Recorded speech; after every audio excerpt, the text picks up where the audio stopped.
वैसे जितना आपके सामने बातें आई है, स्थिति कितनी गंभीर है आप समझ ही सकते हैं। विस्तार इसका बहुत है, जैसे सत्यभाई ने कहा और आपने संजय जी ने कहा कि कई दिन लगेंगे इसको पूरा विस्तार से बताने का। और ये बहुत बड़ी बात है कि हमारे बीच में एक व्यक्ति है जो सारे डाटा के साथ तैयार है। एक बहुत बड़ा असर है हमारे लिए, जो फ्यूचर में इसका पूरा हमें लाभ उठाना होगा। मैं थोड़ा सा बात को आगे बढ़ाऊंगा, जहाँ तक संजीव जी ने बताया है थोड़ा सा आगे बढ़ाने की कोशिश करूंगा। अभी तक क्या हुआ है ये बात आपके सामने आई है और इसको समझना बहुत महत्वपूर्ण था ही। अब बात यह है कि अब आगे क्या होने वाला है। एक बार मैं सोचते सोचते मुझे भी अचूका सा हो जाता है, जो एलिट पीपल है, जो बैंकिंग को बैंक्स को चला रहे हैं, पीछे से फंड कर रहे हैं, उनके पास इतना अथाह संपत्ति है, वो चाहे कुछ कंट्रोल कर सकते दुनिया में। इसके बाद भी ये लूट चालू है, यानी कहीं तो सीमा आनी चाहिए ना। इतना कमाया और इतना सब कुछ होल्ड है, अभी भी क्यों यानी लूट का आगे चलाते जा रहे हैं। और कितना कमाना चाहते हैं ये, क्योंकि उनका तो चल ही रहा है और हम तो आराम से सो रहे हैं। तो वो सीमा भी हमें समझना होगा, जो मुझे समझ में आती है। हालांकि इसके पीछे बहुत इतिहास भी है, उसको मैं नहीं जाऊंगा। सिंपल सा मुझे लगता है कि इनकी उत्पत्ति, यानी जो लोग थे यूरोप के थे बेसिकली, और यूरोप में वो जम नहीं पाए क्योंकि वो वहाँ की परंपराओं से उनकी चिंतन और उनकी सब चीज विपरीत था। तो खाली भूमि अमेरिका में मिल गया, वहां जाके सेटल हो गए।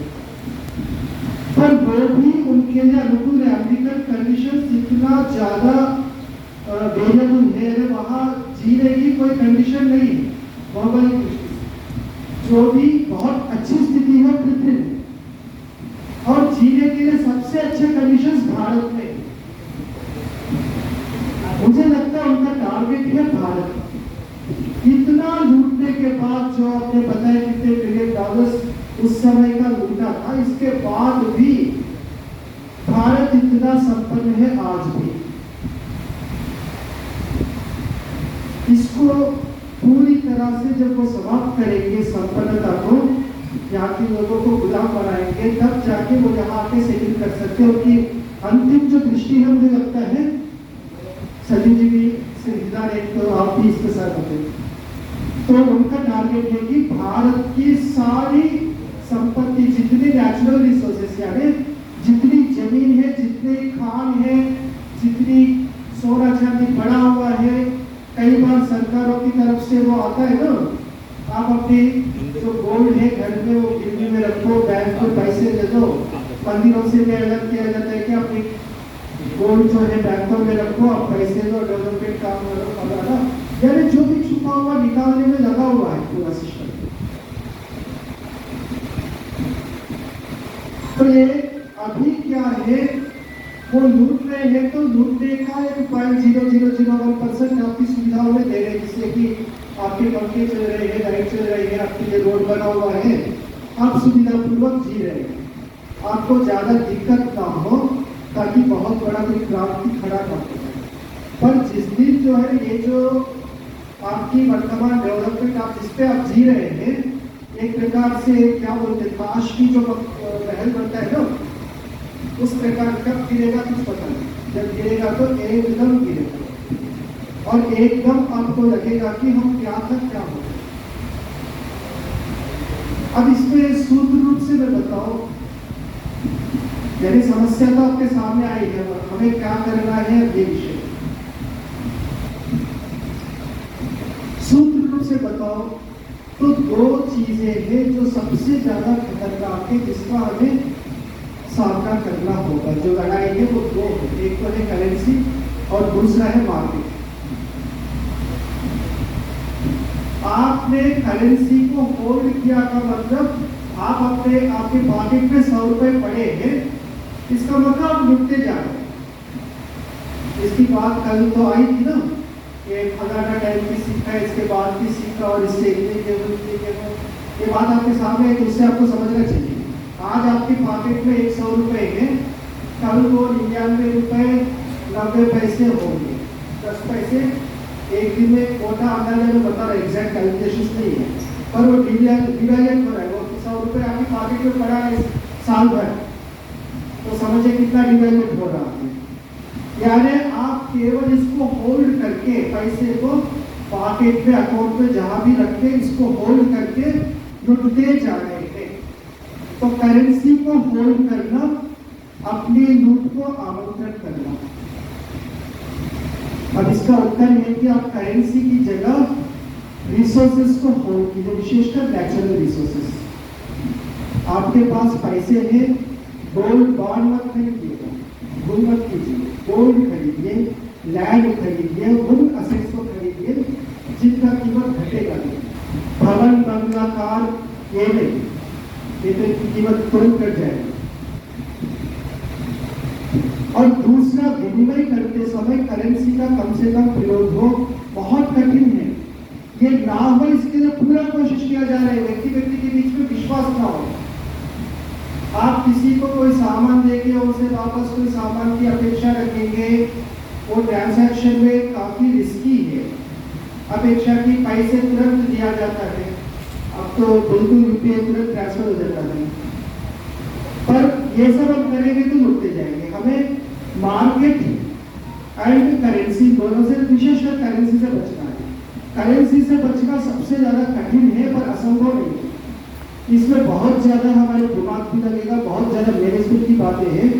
हम क्या हमारे आवश्यक सामान है उनको ब्रांडेड कंपनियों की जगह, जैसे अभी सुबह बात आ रही थी, हमें बड़े कंपनियों से सामान लेना नहीं है। कई चीजें गांव की जरूरत है, साबुन चाहिए, ये गांव के आवश्यक साबुन गांव वाले बना सकते, इसकी कोई ब्रांड की आवश्यकता नहीं। और मैं कोई ऐसे चालू साबुन की बात नहीं कर रहा, बहुत हाई क्वालिटी साबुन गांव की जरूरत में बन सकता है। अब ये सब करने की बात है कि ये करे, इसको चलाए, इसके लिए चाहिए एक मैनेजमेंट कैपेबिलिटी वाले लोगों की टोली, जो लूटने की जगह जन सामान्य की लूट को रोकने के लिए समर्पित हो। इस प्रकार की टोली हम खड़ा करेंगे, बहुत योजनाबद्ध तरीके से, धीरे धीरे, पहले बहुत सामान्य वस्तु, उसके बाद कुछ और ऊपर की, इस प्रकार की ये पूरे मार्केट को हम डिसेंट्रलाइज्ड प्रोडक्शन की तरफ ला सकते हैं। ये असंभव नहीं है। आप जाएंगे यूरोप, इंग्लैंड जाइएगा, इतना डेवलप कंट्री, पर सेंट्रल प्रोडक्शन बहुत ज़्यादा नहीं है, बहुत ज़्यादा आपको बिस्किट भी मिलते हैं तो छोटे छोटे वो होंगे यानी प्रोडक्शन सेंटर्स, कोई बड़ा प्रोडक्शन सेंटर वहाँ नहीं है जो मैंने सुना। और कोई जानकार व्यक्ति उसको तो खंडन करे या समर्थन करे, जो मैंने अपनी जानकारी में बता रहा हूँ, ये भारत में हो सकता है, पर इसमें एक ब्रांडिंग का इतना भयंकर यानी एडवर्टाइजिंग की एक चल रहा है एक प्रक्रिया, इसको हम कैसे रोक पाएंगे? पर रोकना असंभव नहीं, रोक सकते हैं। राजू भाई ने अपने टाइम को बहुत प्रचार किया, तो बहुत प्रभाव उसका पड़ा, आज भी वो हो सकता है, पर बहुत बड़ी मात्रा में चाहिए। और साथ में ग्राउंड लेवल पर ऑर्गेनाइज्ड प्रयत्न भी चाहिए, केवल प्रेरणा से काम नहीं चाहिए, प्रेरणा भी चाहिए। और उस प्रेरणा को एनकैश करने के लिए हमारा अपना टीम और अपनी व्यवस्था, हमें सीधा मार्केटिंग में उतरना होगा। वो लोग वहाँ मार्केटिंग के द्वारा पूरा लूट चला रहे हैं और हम यहाँ वक्तव्य देते अपने भाषणबाजी से उसको रोक नहीं सकते। ये तो चाहिए। इसके साथ साथ ग्राउंड लेवल पे वो टीम कैसे खड़ा होगा, पूरा प्रोफेशनल टीम, पर कमिटेड टू हमारे देश, हमारी जड़, हमारी जो जनता, हमारे किसान, इनकी लूट को रोकने के विषय में कमिट होते हैं। यदि हम खड़ा कर सकते तो संभावना है। इसके बाद भी बहुत भयंकर समस्या है, क्योंकि पूरा गवर्नमेंट उसके पक्ष में है। जैसे ही उनका वो चेन डिस्टर्ब होगा, वो टारगेट करेंगे और हमें इतना डिसेंट्रलाइज होना होगा कि पता नहीं चलना चाहिए कि इसका किंगपिन कौन है बीच में चलाने वाला। जो पता चलेगा वो गायब हो जाएगा, एक नहीं दिखना चाहिए। यानी जो ये करेंगे उनको यश की इच्छा नहीं होनी चाहिए। यश की इच्छा होगा तो मतलब है कि मरने की तैयारी करो, जो प्रसिद्ध हो गया मरेगा। जगह जगह हर व्यक्ति अपने अपने लेवल पे कर रहे हैं, विचारों में फैलाया, हर व्यक्ति कर रहे और आपस में समन्वय भी है, पर समन्वय का केंद्र दिखे नहीं। थोड़ी सी मैंने अपने चिंतन की एक दिशा आपके सामने रखी, विस्तार तो जितना करे उतना कर सकते हैं।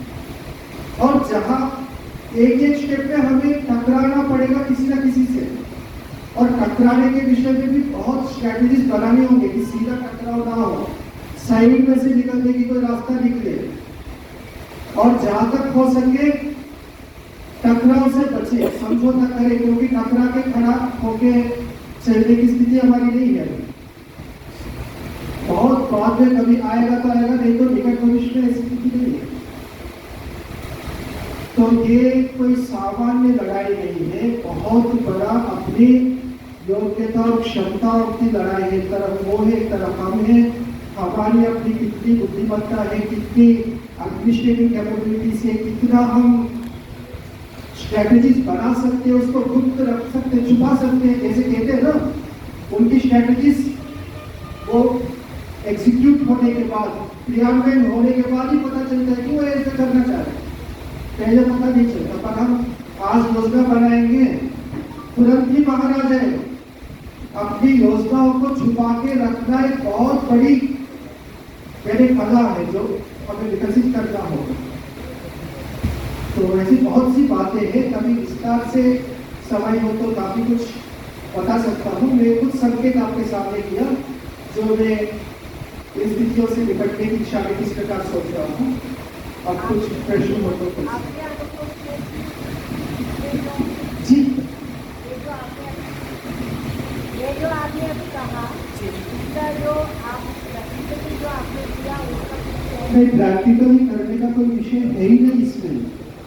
मैं कहा किसी कंपनी से लड़ू, अब ये सारे थ्योरेटिकल है जो मैंने बोला, पर ये प्रैक्टिकल भी थे। यानी देखिएगा, मुझे लड़ने की आवश्यकता नहीं है, दो लोग लड़ते हैं तो प्रैक्टिकल भी है ना लड़ने वाले, उसको देख के मैं भी सीख सकता हूँ, वो दो ही सीखना आवश्यक नहीं है। तो उस दृष्टि से प्रैक्टिकल भी है।